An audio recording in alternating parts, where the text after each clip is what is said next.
I am Karen Ray. This is Fave Live. Welcome, ladies. We are here today with Lucy B. So we are having tea with Lucy B. So I hope you all have your tea handy. Welcome, Lucy. Oh, thank you. It's lovely to be here. I'm over in the UK in sunny England. So it's lovely to chat to you. It's the evening here and the morning with you. Yes. And I love the name that you have chosen, Tea with Lucy B, because it just is so inviting. So what kind of tea are you drinking today? I'm drinking a hibiscus and beetroot tea.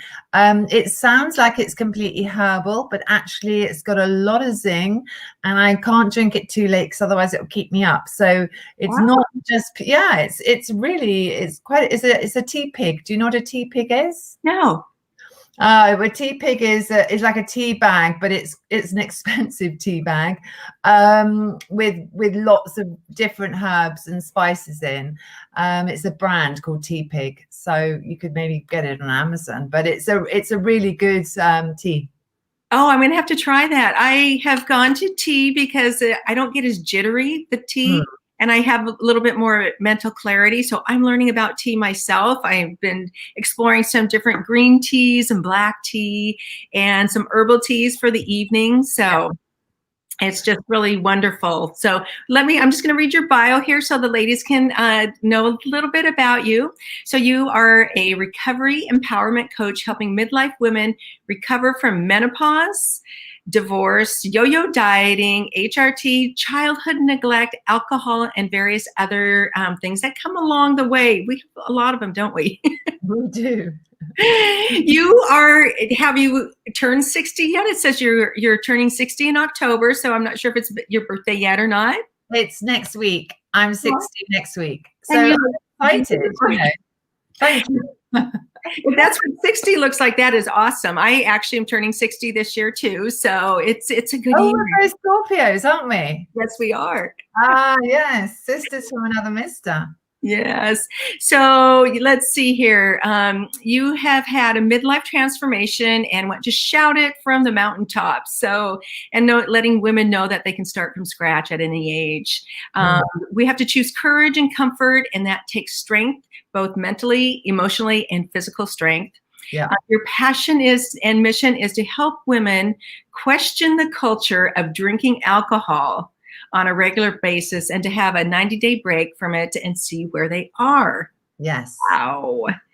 Wow. So let's talk a little bit about your story. What led you to this place to have this passion and this mission? Well, okay. 20 years ago, I was a personal shopper. I love fashion. I worked in central London, dressing all sorts of women, politicians, business women, and making them feel, and look beautiful. And they felt better on the inside when they looked better on the outside. So I absolutely loved it. And I was pretty good at it, in fact. And then one day I went to hot yoga, and I absolutely fell in love with hot yoga. And it just started me on this whole new journey of yoga. And I became a teacher when I was 51. And that sent me down a whole path of nutrition, meditation. And I realized that actually we have to feel good on the inside to feel better on the outside, rather than feeling good on the outside to feel better on the inside. So it's sort of inside out, outside in. So I did a 360. So I really found the passion to help other women, and I became a coach. Once I went down this whole rabbit hole of health and wellness, I realized I was obviously menopausal at this point. I realized how much alcohol was affecting me. And I needed to find the strength to make some big decisions in my life. And I was very frightened about dementia. As you know, it was just one of my big drivers. So I decided to give up alcohol, and that was 4 years ago. And to be honest, it's been an absolute gift. And from the day I gave up alcohol, my life has just developed more and more. And I kept noticing the difference for 6 months in, I still was thinking, gosh, I feel completely different. Now, just let me just say, I wasn't a big drinker. I was what I would call a gray area drinker. So not rock bottom and not a moderate drinker. There's not many people are moderate drinkers. Moderate drinker is a drink at Christmas. It's not, 1 or 2 a week. So this grey area spectrum is actually most midlife women. And so I trained in this area to help midlife women give up alcohol. And then I also trained in recovery because I realized that we're all recovering from something, whether it's alcohol or whether it's divorce or abuse or yo-yo dieting or codependency or sibling rivalry. It could be absolutely anything. We've all got stuff to deal with. And in order to deal with it, we need to get strong internally. And in order to get strong internally, we need a break from alcohol. So that's the story. Wow. And yes, and Katie is saying, yes, people are leaning hard on alcohol during COVID. And I hear that. And it's, it's an easy, whether it's food or alcohol, it's easy to go to those points to find some comfort, some relief, whatever it is, some avoidance to all different things. It's numbing. What we do with alcohol mostly is, and the best way to look at it is to look at your triggers and to notice what it is, why you're leaning into alcohol, because it's often boredom, or it could be anger, or it could be loneliness even, especially, and alcohol's gone through the roof. 3 million people every year die of alcohol. It's actually bigger than COVID. And also it's creating a big problem, especially for menopausal women, because it disrupts our hormones even more than they're being disrupted. Wow. Well, a lot of topics there. There's a lot of things to talk about. So let's talk a little bit about you, and we'll develop, and we'll get to Katie's question too. What else can people lean on? And so hopefully we'll get to a few tips that we can give the ladies too at the end of our conversation here. So tell us what was changing in you during your 50s that helped you find a new space. Well, I think with the menopause, the symptoms, the disrupted sleep, the sweats, the brain fog, the weight, all the things, the anxiety is a big symptom for menopause, actually are exactly the same symptoms that you get from alcohol. So when you take that away from your life, then you can actually see where you are in terms of your hormones.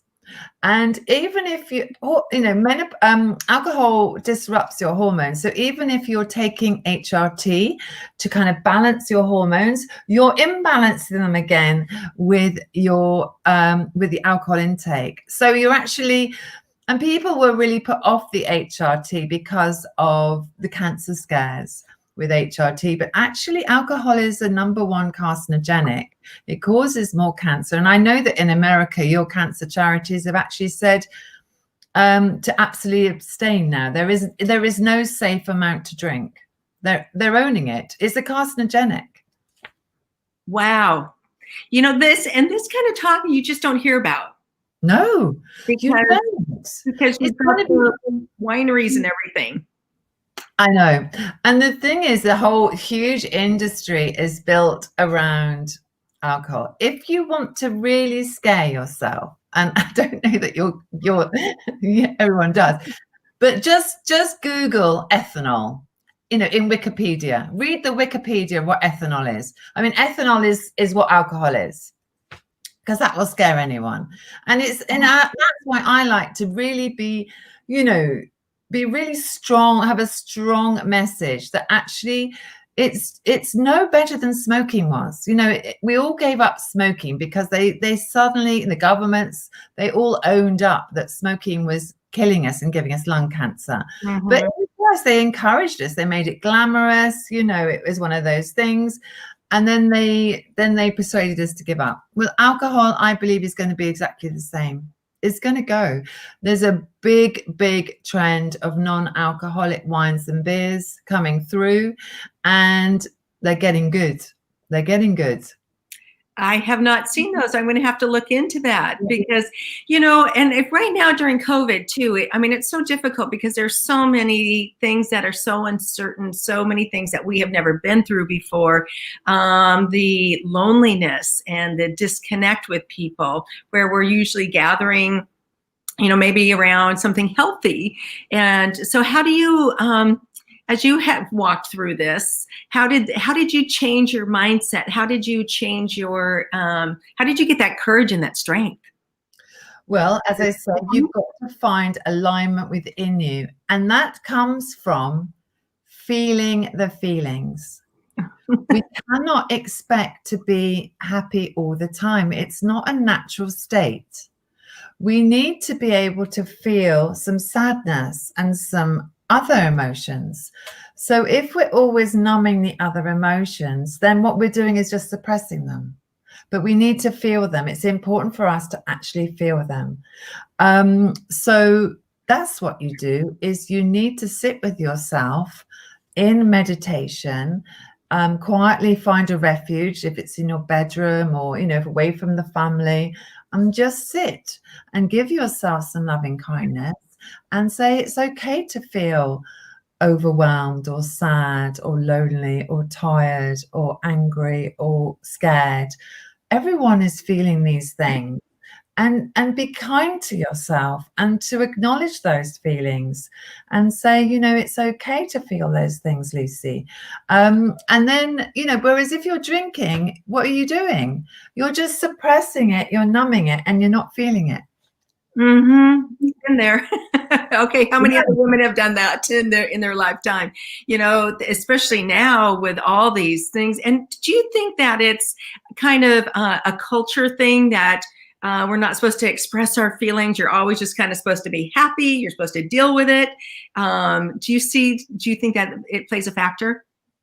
Oh, I think definitely it's such a cultural thing, drinking, that we all drink to commiserate, to celebrate, to connect, all these things. But actually, a real gift to your partner or to your friends or your family is to actually be present. And we're not present when we're drinking. We're not present. It can't be. It's poisoning us. I mean, it's the fact. But the thing is with drinking, I believe, is that it's only when you take it out of your life for a certain amount of time without denial. You don't want to be like a diet with it. You don't want to be like thinking, oh, in 30 days, I can't wait till the 1st of December because I'm going to start drinking again, because that's just denying yourself. And that is a completely different type of giving up alcohol. You want to be free from alcohol. You want to make it so small and insignificant that it's not a big thing in your life. Right there. Isn't that just a great point to make it so it's not, like you said, not a denial, but just it's a small thing that is just kind of there over on the side. Yeah, it's on the side. It's not your everyday. We've got to get out of the habit. For most people, for most of us, it was a habit. For me, it was definitely a habit. It was something that I did with my ex-husband. We drank on the sofa. He would bring over a bottle of fizz and he would bring 2 glasses over. Even when I said to him, I'm stopping drinking, I don't want to drink anymore, he still continued to do that because he wanted to drink. And it's very difficult to give up if you have a partner who is a drinker. But I found the strength to do that from not drinking, and that made me stronger and stronger and stronger. And then I've had the strength to actually, I'm now single.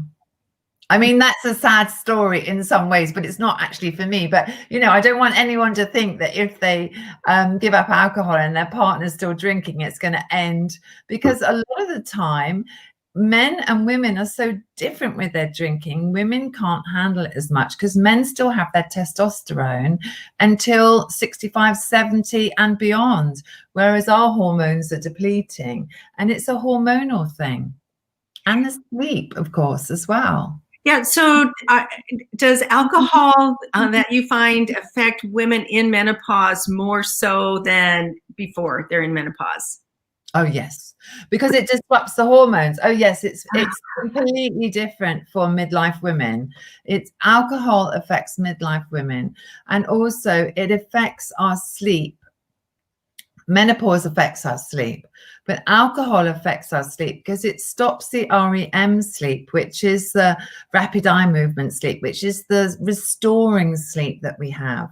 And when you're drinking alcohol, you just have the deep sleep. You have the kind of really deep sleep. You're not dreaming, but you need to have, in a good quality sleep of a night, you need only 1 hour of deep sleep, and you need 25% of your overall sleep in REM.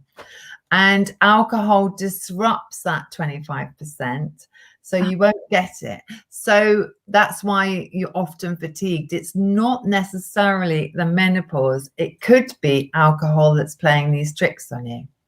Oh, so it's tricky. It's very tricky. It's tricking us. Here we think we're having fun and whatnot, and being in this happy state, and it's really doing quite the opposite, it sounds like. So It's lied to us. Alcohol has lied to us, and the alcohol industry has lied to us.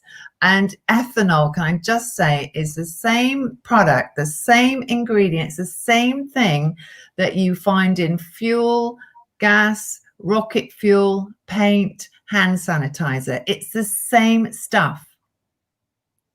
Wow. Yes. Yes. So that's why a lot of the wineries are able to produce hand sanitizer now. Well, exactly. Isn't that just telling? It's the same ingredient. Yes, interesting. So we do have a couple questions. So let's see. How do we break the habit? Is there a few couple steps that women can do right now today to kind of lean into that and find that courage and change? The first, I do a 90-day coaching course over this, but the first week is nearly always about journaling and discovering. So you really spend the first week of giving up just noticing when you're craving, noticing what the cravings feel like. You know, is it sugar?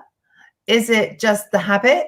So that's what you need. You need to build your own personal toolbox to help you, because it's not easy to give up alcohol. You've got to be strong, but you'll get the rewards. I mean, the rewards will just keep coming, but you've got to get through this first bit. So what I say to my friends who are giving up alcohol, who have got partners at home, you keep the ritual, but you change the recipe. So you keep the ritual of having a drink. So if at the end of the day you want to sit down with your partner, but you change your recipe, you get an alcohol-free wine, you make a mocktail, or you have a cup of tea, but you don't try and change the ritual. And I think that was the mistake I made with my own personal partnership, was that when I was giving alcohol, I just tried to keep busy. And so we missed that together time on the sofa that we had. Whereas I now realize that that's important. And it's so a mocktail, alcohol-free beverage, whatever it is, even if it's just whatever it is, but have the ritual, keep the rituals. Yes, you know, as I have gone through transitions, I noticed that it was a ritual, that was one thing that I was hanging on to, that was a good thing, that was, you know, where you connected, and that was you sat on the couch, had a glass of wine, and connected. Yeah. And so I still had that in my memory. It's like, oh, well, you sit and that's your connecting place and whatever. So yeah, but to replace that with something else, tea or something else. Recipe. It's a really good tip. So the first week of giving up is about discovering and leaning into that, like, oh, I'm excited, I'm craving alcohol. What does that mean? You know, like, just get excited about it and be curious. What is it? You know, like, really, it's not a bad thing. It's not like, oh God, I'm craving, and sort of, you don't white knuckle this. you lean into it, and you notice, and you think, oh, that's interesting. Must be addictive if I'm really craving. And yes, it is. If it was brought out now, alcohol, it would be a Class A drug. It would be categorized the same. And if you look at the brain scan of a heroin addict and alcoholic, they're the same. They're more or less the same brain scans. Wow. But I like what you said about being curious. Yes. Being curious and turning that, what some people think of as, oh, you have to give up alcohol, as a negative, and put it in a positive light. So we do have another question too. It's, are there any alternatives you can suggest as a replacement for a glass of wine to enjoy with dinner? The wine seems to enhance the flavors of the food. Well, there's a lot I could say about the wine, because I would say if you're a big wine drinker, then go to your estate where you buy your wine and see what alcohol free they have. We have a lot in the UK, and I'm sure that you have some really good alcohol free wines there. There's a lot on the market coming up, and there's also some vermouth, there's lots of alcohol-free gins and vodkas. There's one really good one called Seedlip, which you can have with a lovely tonic. And for the beer drinkers, there's some really good craft beer, alcohol-free craft beer. It's all bubbling under now. It's a big, big trend. Alcohol's going, and the alcohol-free drinks are coming in. In fact, in Ireland, they have alcohol-free bars. Oh, they do? They do. Wow. Yeah. Well, it has been a place of gathering around something. And so if you gather around something different, Exactly. I mean, coffee culture is, a good example. Coffee culture, everyone loves to go out for coffee and cake. And, in the UK, we all go to the pub. But there's so many good drinks now. We just got to break the habit, especially us midlife women, because we're the big drinkers. Midlife women drink more than any other demographic. Oh, wow. Because we drink regularly. We drink regularly, but we don't drink a lot. We don't drink to blackout. Very unusual. We're alcoholics in terms of blackout or drunk, but we drink 2 or 3 glasses every day. Mm-hmm. Which is, that's messing with us. Yes. Wow, this is a great conversation. I can tell we could have many conversations on it, because I'm sitting here writing notes, but we are actually running out of time. So, but one of the things that we didn't get to all your questions, so we'll have to have you back again and answer some more questions. So, Lucy, what is it like now you're single, you are probably maybe out dating. So there's a lot of, so there in the US, there's a million widows alone, not even divorced women, every year. So these women are on their own. So what is it like out there as you're starting to date, and coping with this dating, all the dating and everything? And because alcohol is usually a big part of that. Yes. I mean, I have to say it has been very different. But I also think dating at this age is very different, because the last time I dated was obviously some time ago. And then you kind of relied on chemistry to kind of ignite everything. Whereas at my age now, being 60, and I've been single since I was 57 and a half. So 2.5 years I've been single. So I've had a lot of dates, but it's very, very different. You kind of have to build a friendship first. So it goes much more slowly than it would have done in the old days anyway. So, and with all the dating apps, but I mean, it's disappointing, and let's be honest, it's very time consuming dating, but mostly it's disappointing. I'm extremely tall. I'm 5'10", and I'm very niche market. I don't drink. I'm extremely healthy. I teach yoga. I'm a coach. I'm very much about empowering women. Most men think I'm an absolute nightmare, and great. I'm glad they do, because those are the kind of men that I want to stay clear of. Right. So tell us what quickly as we end here, what are some of the benefits that women will experience, and about your mission and how women can connect with you? Well, women are going to feel empowered when they feel so strong internally, and they're going to feel aligned. In my coaching, you can find me on Instagram on Tea with Lucy B. In my coaching, we really bring in everything, because it's not just about giving up alcohol is not about alcohol. It's about being curious. It's about adding things in. It's about health. It's about wellness. It's about fitness. It's about meditation. It's about hobbies and creativity. It's about who you are, what you want, where you're going, and how you're going to get there. Fabulous. I love it. Thank you for coming and joining us. And it's been fun having tea with you today. And thank you so much for inviting me. I really enjoyed it. Yes, and we could talk much more on this. So ladies, if you have any questions, feel free to put them in the comments. Lucy will be there, and she'll put all of her information and her links in the comments as well. And it's been great having you here on Fave Lifestyles. And ladies, have a great day, and go enjoy your tea. Bye now. Bye, Lucy.